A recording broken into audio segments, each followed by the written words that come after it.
back to the Diabetic Diet Show. Today's show is creamy chicken pesto pasta with capers and currants, and this is show number 244. We're going to start out with our list of ingredients. So the ingredients are minimal, and this is a really easy recipe, but it's going to be delicious. I have 10 ounces of chicken. I'm going to cut it up into little squares. I have capers, carrots, pasta, some dried currants, which are basically raisins, garlic. I'm going to use 2 to 3 cloves of garlic. And then for tomatoes, I'm going to use 4 ounces.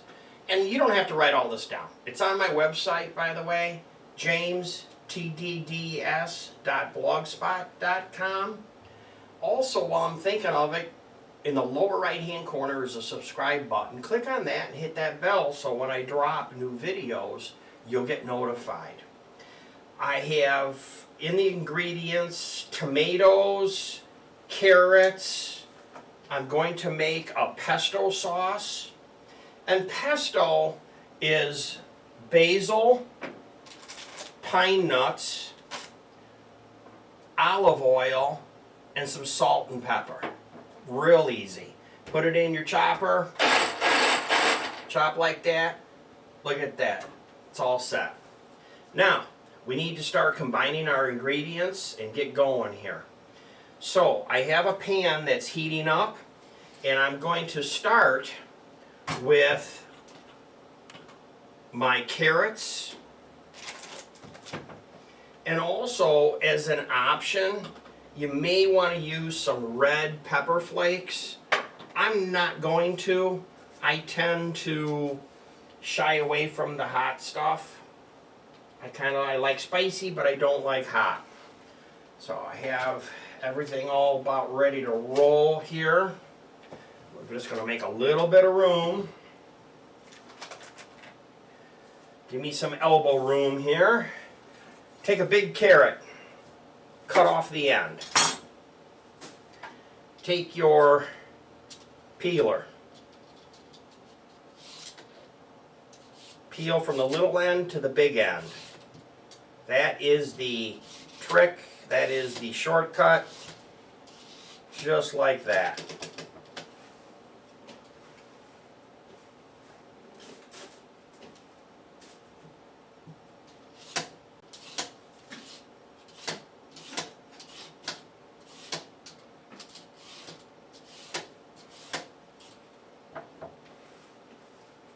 This peeler I'm using is actually a shaver. You'd use it like if you make salads and stuff. But I like it. It's ergonomically correct for your hands, and it really is sharp, and it's easier to use than a peeler. I have a show coming up where I have slicers and dicers and peelers and stuff. I got a whole box shipped to me of things that I ordered from online, and I haven't brought it out yet, but I will. So keep an eye out for that. I'm going to show you potato peelers and things to slice and dice and cut. It's going to be pretty cool. There we go. So here's our carrots. For the carrots, you're just going to cut them up like this.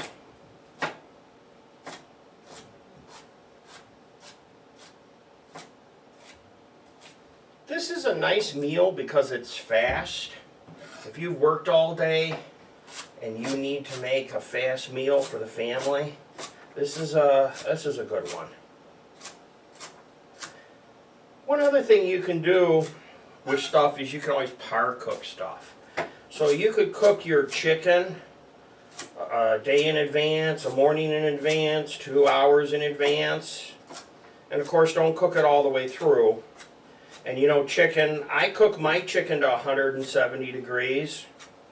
So if you're going to par cook it, just cook it under that and then finish it later. Here we go. Olive oil. By the way, I have water boiling for the pasta. And for pasta, pick the kind of pasta you want. I happen to use this kind. Just depends on what I grab out of the store. Okay, here we go. Is that getting good? Looks like it. Make sure it's shimmering a little bit and you should be able to smell it. So let's get these going here.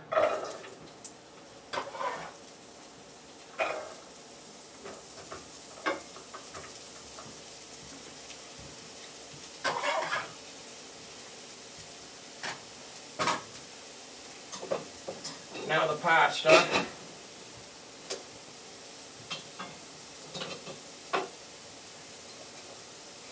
It's looking good.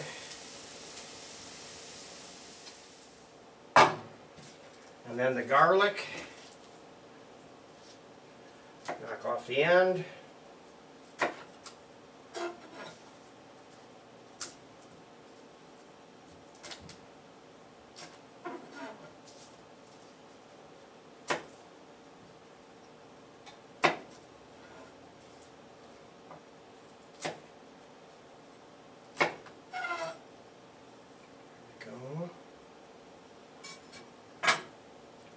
Then I just need to get the paper off. And I have a feeling this paper is going to come off real easy. It just came out of the same batch from yesterday's meal and the paper came off easy. Sometimes it's real hard to get it off. And if that's the case, I just put it in a jar and I just shake the jar and then it comes off. But these have been pretty easy lately.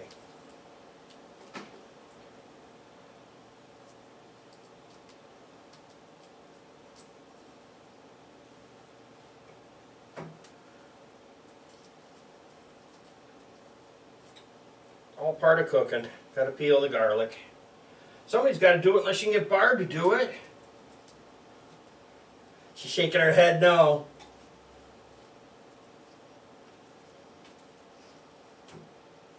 My punishment is sometimes I overspice things. Too much garlic. One day I put in too much ginger. I almost killed her. It was so spicy. It was good, but it was spicy. So let that be a lesson to you. Do not put in too much ginger. You know, if you're supposed to put in just a little bit, put in just a little bit. Don't put in a half an inch or an inch. I have a garlic chopper, which I'm going to use for this next. And this thing is one of my favorite tools. Just put that in there like that. Turn this thing on. Just let it run. Make short work. It's a whole lot easier than pounding on the table and cutting and slicing. That's done already.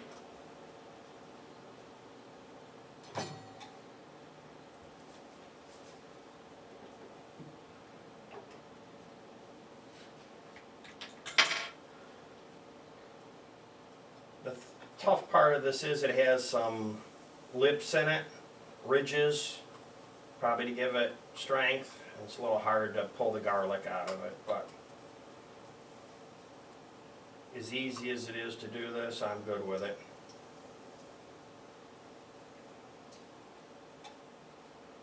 Now let's put a little bit more oil in here because it's been a couple of minutes.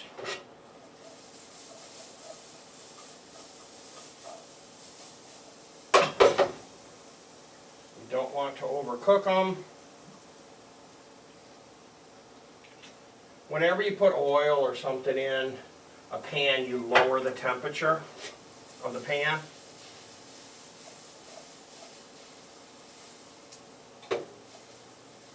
Looks good.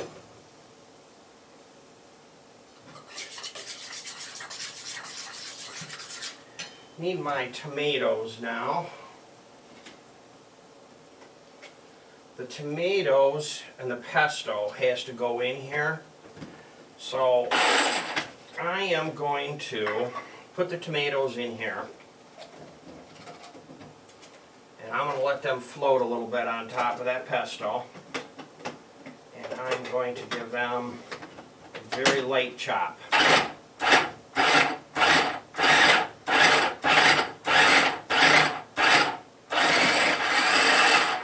And you can tell when they're done because they stop thumping around in there.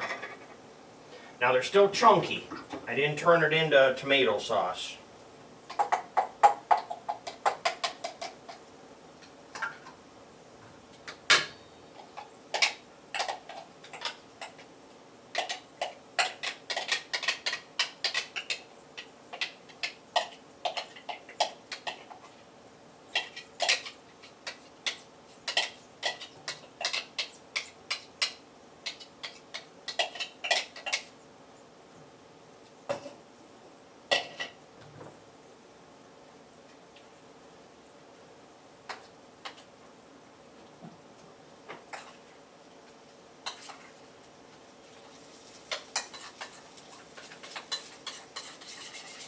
I want to make sure this is thoroughly mixed.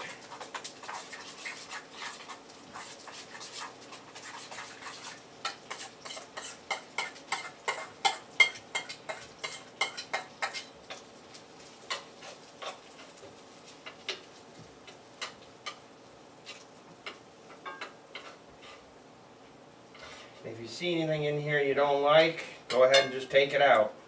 Let's see if you find a carrot end or something you're not happy with. I brought the chicken out of the oven. I've cooked it. You're going to have to time it based on the size of your chicken. Use an instant read thermometer. Make sure it's 170 degrees. That's my number. They say over 165 is good. Now I'm going to take the chicken, put it out here on the cutting board, and I'm just going to cut it up into some pieces.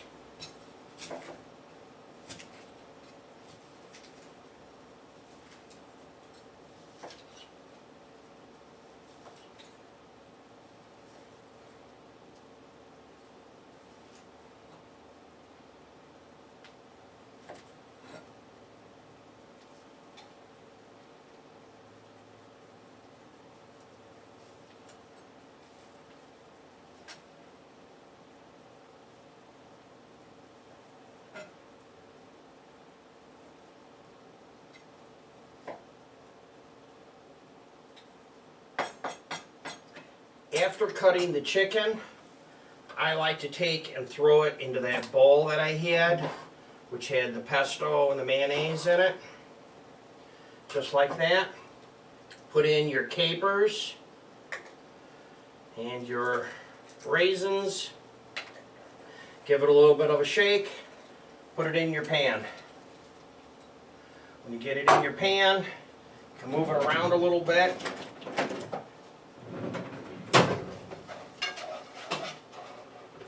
Start to stir things in. Once again, the sound changed now because the pan cooled off a little bit. So that was the first chicken breast.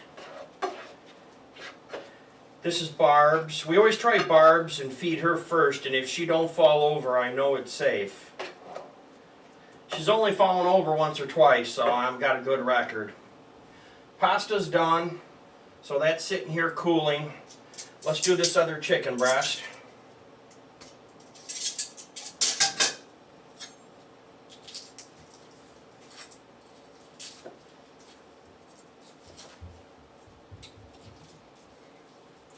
I had one that was bone-in and one that was boneless.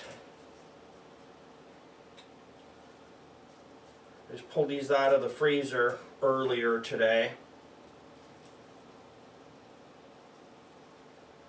And then cooked them up slow and low for about an hour, so at least 20 minutes per side when you're cooking chicken. But what I did was I cooked it up an hour before Barb got here. So really, this meal tonight is more about stirring, mixing, and assembling than it is heating. And that makes for a faster meal.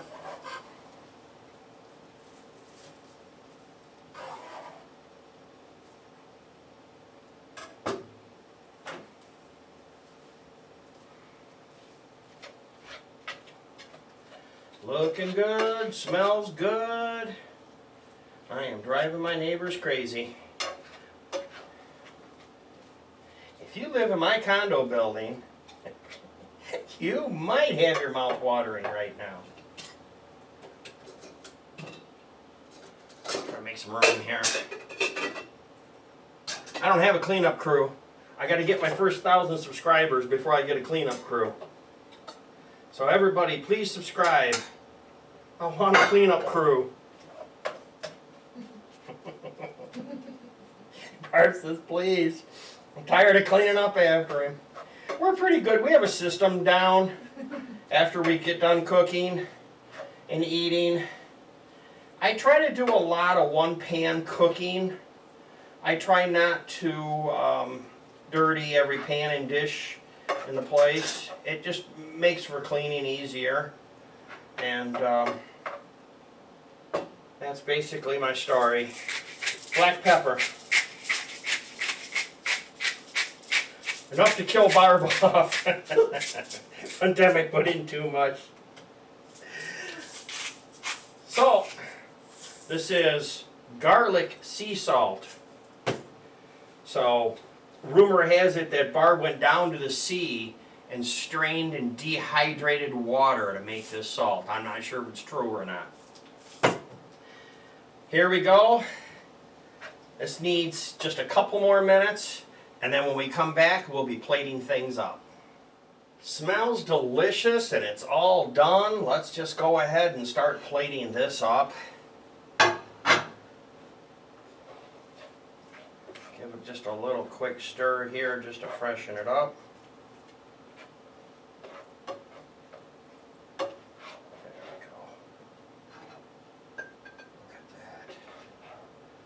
Okay, Barb, you get 1 spoonful and I get all the rest.